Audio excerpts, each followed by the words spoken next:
Kumlen and Ablat Gemara, we are up to Daf Yud Gimel Amar Aleph, right in the middle of the page. We are up to where it says Amar Rav Chizda, Amar Ravina, the last line. Amar is probably about 15 or 16 lines on the top of the page.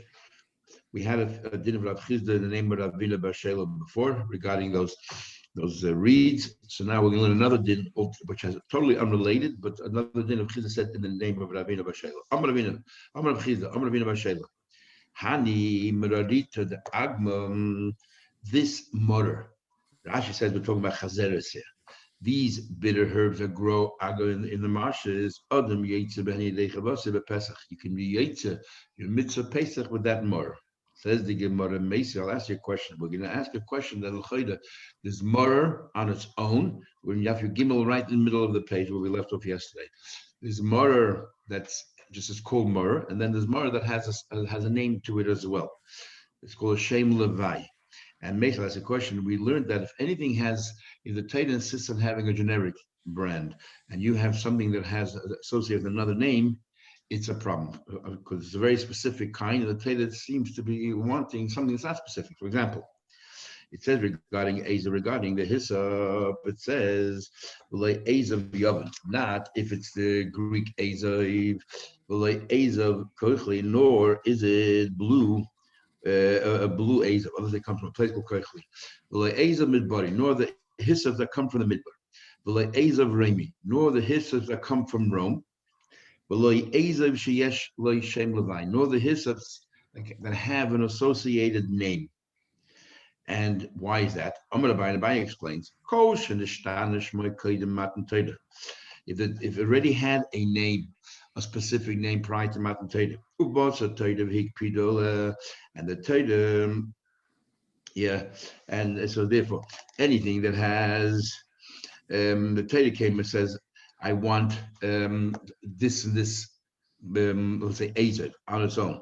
So sheyesh le shem levai, and therefore, if it has a shem levai, has an associated name, you cannot use that. On the other hand, these moras that you just mentioned before Matan Torah, they didn't have any name. It's only a name that was given to them afterwards. Then it's not, the Torah has no bearing on it. The Torah was talking about if they had a name before Matan Torah, and then came along and said, I want you to have the generic name or Ezav, no other name associated with it. Okay, but if it had no name before Matan Torah, it was always called, everything was called Murder. And then after Matan Torah, they started calling it Marir to the Agam, Bash Murder from the marshes, from the swamps. Then it's not an issue whatsoever. I don't know how. So how does the Rav Shela know before Matan Torah whether they called the Murder Agma, or whether it got this name much later? The Mefarshim ask, included in this thing of Ezav is Rome. But if you remember, we learned in Mor Shabbos that after Shlomo HaMelech married the daughter of Bas Parai, came along Mala Gavriel, and now it's Kana B'Yam, well, Shirtan, and then that's when Rome came on the horizon. That's when Rome was created. So Rome didn't exist in the times of Matan Torah. So how can you say that Ezav Remi it cannot be used because before Matan Torah already had that name? So it's a question that they deal with. Some want to say just that, what do you call it? Some want to say the place Rome was always there, just it had, it wasn't Rome, it was just an ordinary place. It didn't become prominent at all. And that's what it means that it came along and made Rome more choshev.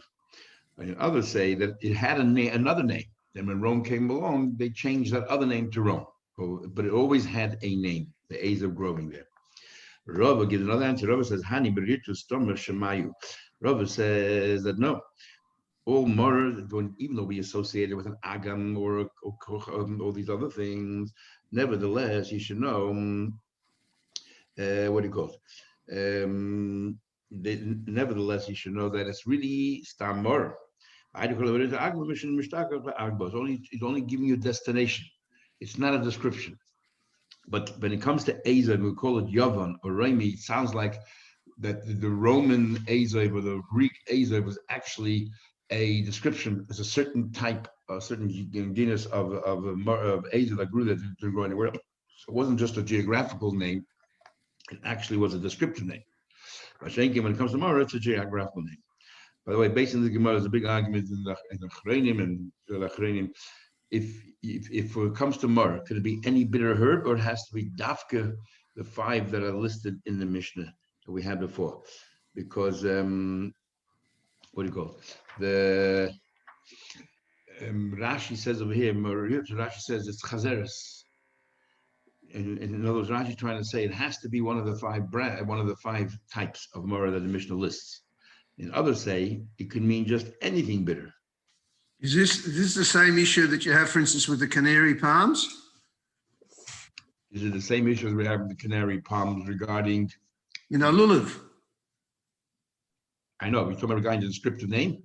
Yeah, when you say kapus tmorim, when you say tomo, is it the tomo that you understand, or is it the same sort of thing as this tomo, that tomo, this tomo, from this place, that place?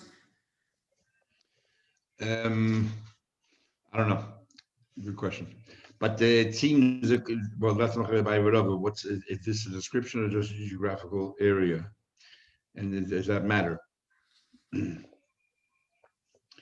Anyway, bottom line, if a taste here comes out, it doesn't really matter if the species. The main thing is whether it's murder or not, or the taste is not so clear because one of the 5 species is called murder.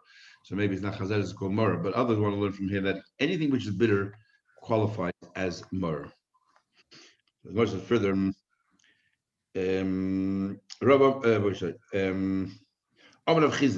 Chizda said, Igid bechad loish me'egid. If you only use one thing to be ma'agid, one stick, it's not called an eged at all, tied together. Sholosh, if you have 3 different things and you put them together, that's called it's tied together. Shnayim, if you have only 2 pieces, then you tie them together, is a machlekes Rabbi Yossi Rabbanu, whether that's called tied together or not. Now, I told you yesterday, Tesha says, Mishalmi, that the kanim, when we talk about a bundle on the base on your sukkah, we're talking about 25. So here we're talking about 3.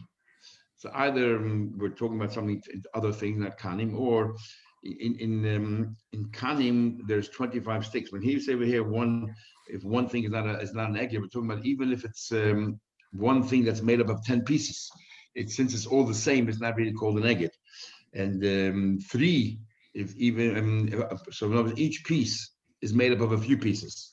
So therefore, could still be at 25, and the chid of 25 is even though it's all the same, it's still considered an eged. Now we learned. How do you see there's a machlekes regarding 2? We learned mitzvah of his shleisha kalachim is 3 stalks, so behind shleisha gevolim with 3 branches. Rabbi Yossi says, you need 3.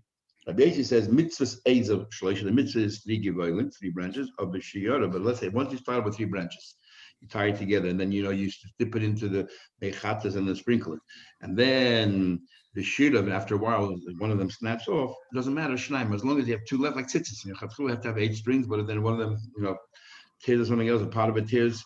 As long as you have shirayim, it's still all right. So here also, if you start out with 3 and then one of them snap, and you have left 2, that's good enough.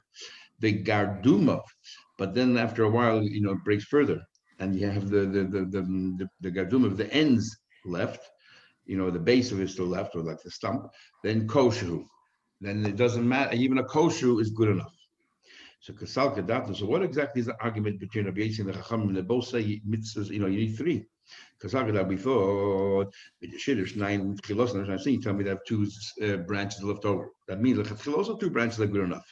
So how Rabbi Yossi says 3, but I don't know. The mitzvah saying that ideally you should have 3, but halachically 2 is also good enough. So we see that's the machlekes Rabbi Yossi and Tanakama. Rabbi Yossi shleisha the mitzvah. Rabbi Yossi says that 3 is only an ideal situation.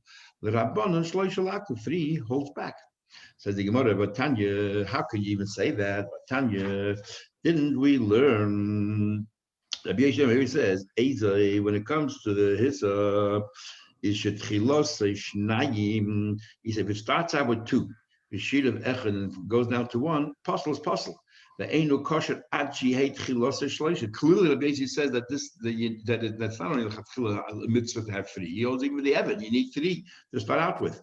V'shira shnayim and 2 left over. So the Beis holds that 3 is not just a mitzvah. He holds that even with the Evan, you have to have 3 branches. And he says, well, you're right. Let's turn it around. The Rabbi Yossi shleisha lakev 3 is fundamental. Otherwise, it's no good. It's critical. The Rabbanon Shleishel and Mitzvah Rabbanon hold that 3, it's ideal situation. In fact, I'll prove it to you.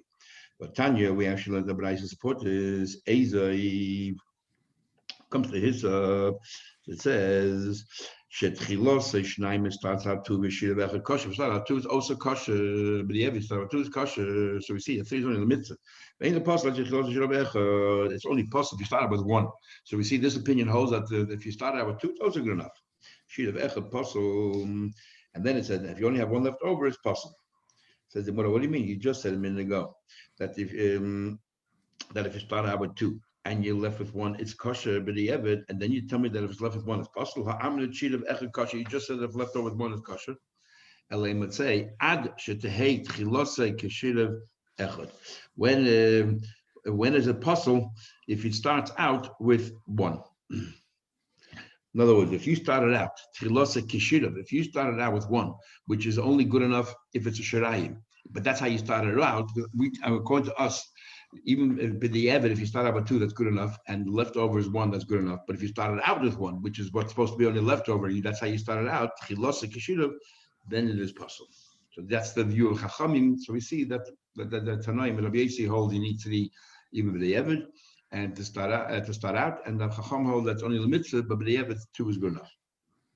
Dodash Merema Dash and Hani. So I said the Suda, these bundle of reeds that were Suda, but they used to bundle it up so that they can sell it. They would sell it by a number. The bundle of 12, whatever it is, they had a certain number, and that's how they used to sell it.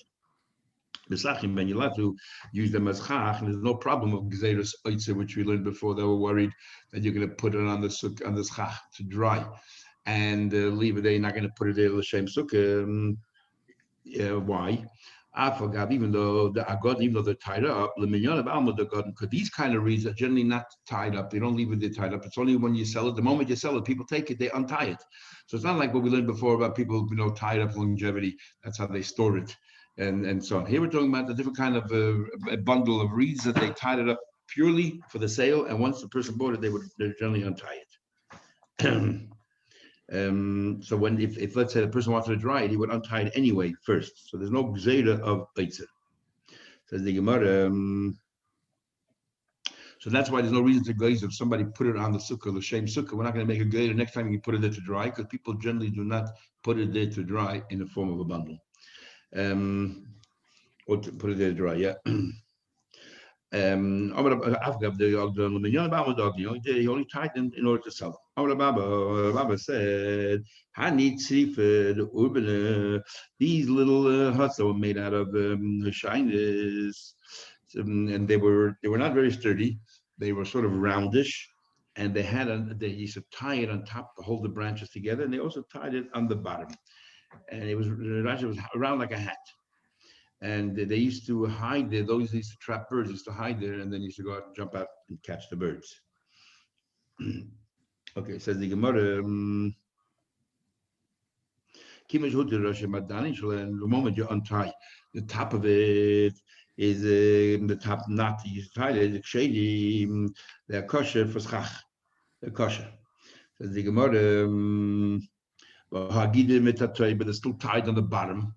Or the Papa the Shadilu talking about that you untied it. In other words, you untied it, even though maybe the rope is still there, but since you completely undid the top one and the bottom one you untied is no longer tight, therefore it's considered as if they're not tied together at all.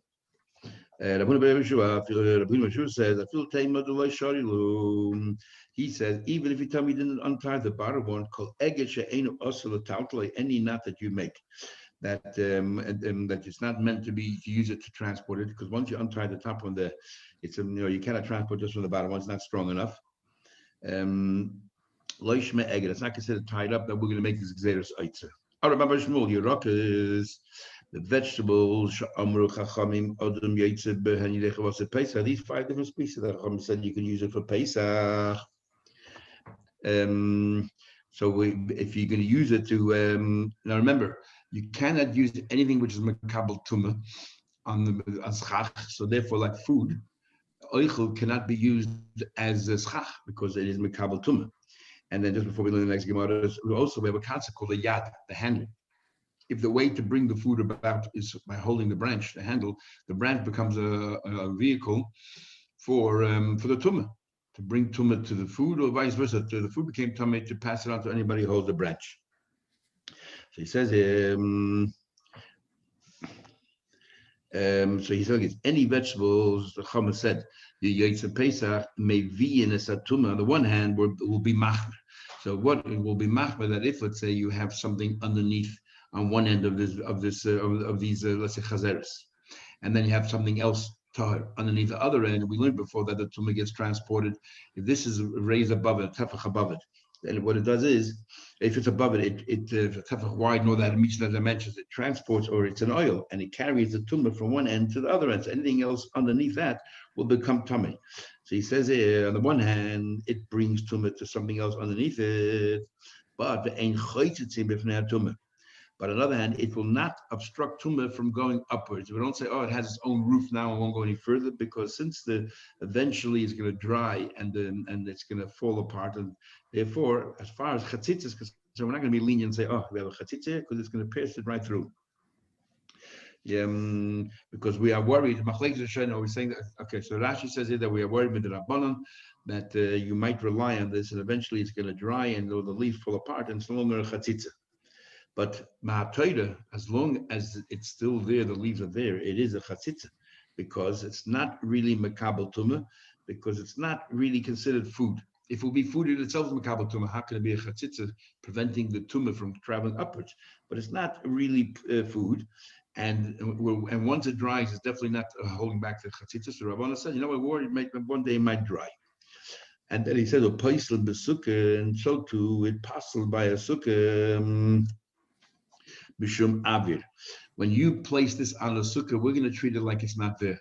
And we're going to learn that if you have an empty space, a gap in your sukkah, wider than 3 tfachim, the sukkah becomes possible. But if you have schach, the possible is schach, then we give you up to 4 tfachim, you'll not have possible schach in the middle of your sukkah. And then wider than that is a problem, as we'll see in the next Mishnah. So, what do you call it? But if so, because these leaves are going to fall down, we're going to treat it as if there's no schach there at all. So we're going to treat it like open space. Again, it's only midrabanan, because right now you have the leaves and everything else. But with midrabanan, we are worried that you're going to rely on it, and eventually the leaves will fall. You're not going to realize it, and you're going to continue sitting there. So therefore, even now, we don't want you to sit there.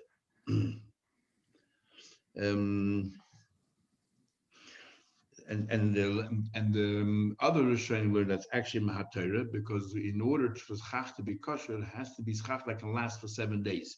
Since this schach cannot last for 7 days, it's not only that tomorrow the leaves might fall off and it's possible, but even today, when the leaves are there, it's not kosher as schach. So more explains my time. Why? When it dries up, parchi, they will break, but nothing will fall. Command the lesson is as if they're non-existent, they're not here anymore. If somebody, let's say, is cutting grapes for his gases, for his wine vat, then ein lo yodis. If the grape have little branches, stems attached to it, they're not considered a handle, because you actually don't want them, because when they come into the vat, they absorb some of the wine, they displace some of the wine.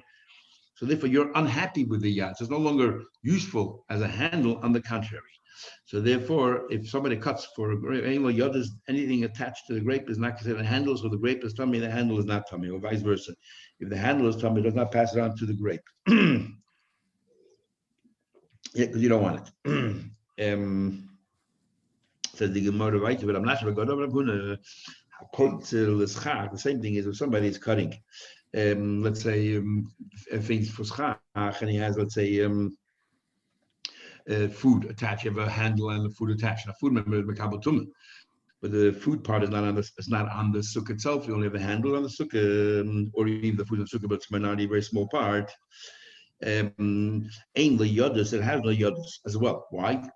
Because you don't want really this to be a handle for the food, because the food or the fruits, whatever it is attached to it, is no good for the sukkah. It's possible sukkah. The only reason why the sukkah is kosher is because you have mainly good schach, and in numbers the bad schach. But you don't really want it, so therefore it's not considered a yad of the food. Mandam Makaita, the one who says this din regarding by grapes, koshkein baitzit. Surely, if sorry, one holds kaitza that we don't want you to cut it for a sukkah. Surely we'll hold in the case of grape that's not considered a handle. Why? It's much worse. The loinichale, you don't want it. It absorbs some of the wine and it causes you a loss. So surely you don't want to handle this. So if I tell you that if it's not considered a yad when it comes to the schach, you don't really want surely when it comes to wine, you don't want at all the handle to be there, so it's not considered a handle. It's not beneficial at all for the grape. But the one who says boitze, he says that when you cut it for grape, it's not a handle. Shein leyodas. But when it comes to actually the schach, he might hold that it's considered a handle. Why is that? The nicha de l'sachibu, he's actually happy to have the fruits there attached to the branches. So some of us learn it adds a little bit of weight. Just the twigs and zones are very light, comes one wind and blows it away. But because there are still fruits hanging at the end of these branches, it adds a little bit of weight, so they don't go flying around everywhere. Let's say the Rav Menashe Bar Goda, this what Rav Menashe Bar Goda just said is the Rav Menashe Bar Goda says that if you're cutting for schach, also it's not a yad. Maybe Tanoy that actually is a machlekes Tanoy. Tanya, we actually learned soiche te'enim. You have branches of figs. Ubehen te'enim, you have figs attached to them. Parchilin ubehen anovim, you have vines attached to them, are grapes. Koshin, if you have over there straw, and ubehen shibolim, if you have stalks attached to them. Mechabdas behen, you could use sorry, and you have, let's say, a broom. Ubehen tamorim, but you have also the dates attached to it. Kulam, all of these. Im psoilis meruba ala oichlin. If there's more psoilis, more branch than there is fruit, you can use them as chach. But if not, psulim. So the Tanakama holds you're allowed to use branches attached to fruits, as long as the roiv is branches. Achedim says, it's not enough to have more kosher branches versus the fruit. You have to have more kosher branches versus the fruit and its handles. In other words, the Achedim hold that the part attached to the fruit, immediately attached to the fruit, is also considered a handle. And the Tanakama said they're not considered a handle. So we see that what Menashe said, that you that it's not considered a handle, is a machlekes between the Tanakama and Achedim. Achedim holds it is considered a handle, so they argue with Menashe, and they hold you have to also outnumber that because it's a handle of fruits, and therefore that also would be kosher for schach. And the Tanakama says the handles would be kosher, the stems and all that would be kosher. So the fruits, it's a problem, and so therefore that's a machlekes. Says the Gemara. My lab this is an argument. There's one of them says that these fruits have a yad, even though you don't really want it, still give a yad. Says according to Rab Abba, who said that you're allowed to, that it's not that Rab Abba who says, what do you call it? Rab Abba says that it is a yad. The first day, he says only by a lugas, it's not a yad. But when it comes to schach, it's considered a yad. Clearly, the Tanakama holds it's not a yad. You don't have to outnumber that. Or Menashe Bar Goda, who says that there's not considered a yad, and you have Achedim who says it is. There's an argument. Is it a machlekes tanoim? I would say that everyone agrees with me. I hadn't explained the Achedim. How come you have to outnumber not only the fruits at the end, but also the handle at the end of the stem? Here we're talking about the cases when you cut it in order to eat it. And therefore, if you cut it in order to eat it, it had the status of a yad, because you have to hold on to the fruit somehow. So you wanted these little twigs. And then you just had a mind change to use it for schach. And the argument is, well, a mind change is good enough, because initially when you cut it off the tree, when you did the maisa, when you did the activity, you did it thinking that you're going to use it to eat. So therefore, these handles had a status of a handle. And then you had a mind change in your mind. So, no, I'm not going to use it as to eat. I'm going to put it on schach. Is that sufficient? Says the Gemara, if you cut it off to eat it, why was it abundant say that it's not considered a handle? You can tell me very simple, because because since you had a mind change, you cancel your original thought. Originally you wanted to eat it, so therefore these handles were considered handles, these stems. But now that you want to schach, they're no longer. And the Chacham hold that one thought can override another thought. Says the Gemara, but this in this way, a thought cannot over. It's not another thought. It's when you did the mice of cutting, you were thinking at the time you're going to eat it. So it's not just a thought bubble that you actually did a mice, you did a pula. So, and we know when if you did a pula to overturn that, it's not enough just to think differently. You have to do something else to counteract what you originally did. But not even in the Mishnah, all the kelim, all the kelim, if you think to yourself, okay, I just finished the job. As soon as a keli, a vessel is completed, it's now suitable to bekabel tumah, susceptible to tumah. So, and how do you decide if it's completed? It's in your mind. As soon as you thought, okay, you know what, I made it for tabletop, good enough, that's it. So then, or for a step or whatever it is, it becomes now bekabel tumah. Then and then you can't say, okay, afterwards, you know what? I think I'm going to continue working on this. Too late. You got to do another activity to overturn what you did. Another activity can change the original act, original thought. Machshava doesn't do that. So how can a chacham say that you originally cut it off thinking you're going to eat it, and then you thought you use it as chach, and that somehow another changes it? The stem is no longer a handle. How does that work? If you're going to say no, yes. Chum hold that a thought can overturn a thought. We see clearly here the Mishnah by Kalim it doesn't. I would maybe argue, Hani, the Kalim. I would think maybe Kalim you cannot overturn just with a thought, the Chashiv, because Kalim are Chashiv. Avil Yodas, when it comes to a handle, they don't really have any independent Chashivas whatsoever. All it is I need a handle to eat. In the moment I think I don't need to eat anymore, if you use as chach, maybe it's all right. The Machshava Nas, the Machshava Salka, really, even though I cut it, the cutting has nothing to do with my thought, what I'm going to do with it. So therefore, it's really mainly the thought at the time of cutting. And now my second thought can overturn it. So Chacham hold, therefore I can change my mind. I don't want to use it for food. I want to use it for schach, and therefore no longer to handle. It's not so simple. But now we learned another Mishnah, when it comes to the handles of food. Now we're talking about handle of food. Which we'll see later in the Gemara what exactly it means. We'll soon see. If you, let's say you go ahead, and we're going to learn right now, pshat, as we'll see later, according to one opinion, that you actually broke it. In the granary or in the threshing floor, tahidis, they become tired. Since you broke the yad, it's no longer a yad. You did a physical act, you overturned it, and therefore it's no longer a yad for food. However, and Rabbi Yossi says it's tameh.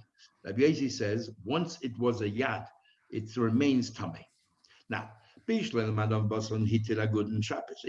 basan means that you just physically, you're, let's say they're all tied together, and you remove them, and you remove the knots and everything else, you untied it. In other words, you didn't really do anything major. All the food was all tied together.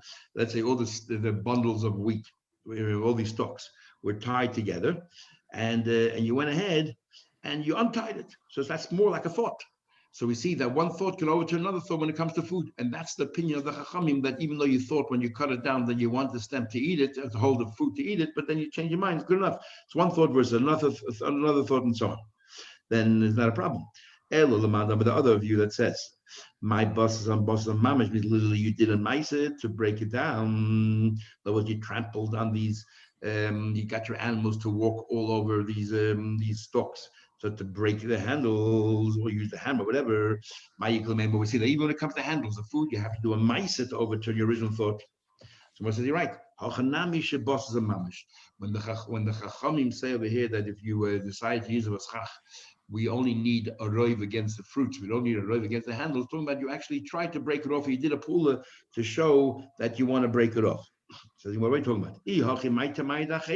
So why in the world would the Achedim hold that if you broke it off, it's still a problem with the handles? Why?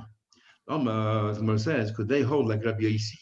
That now we learned Rabbi Yossi Matami. The base holds even if you break it off, it's still a problem. Since initially when you did it in order to be handled. So therefore, if you crushed it a little bit, it's still metame. Same thing by the sukkah.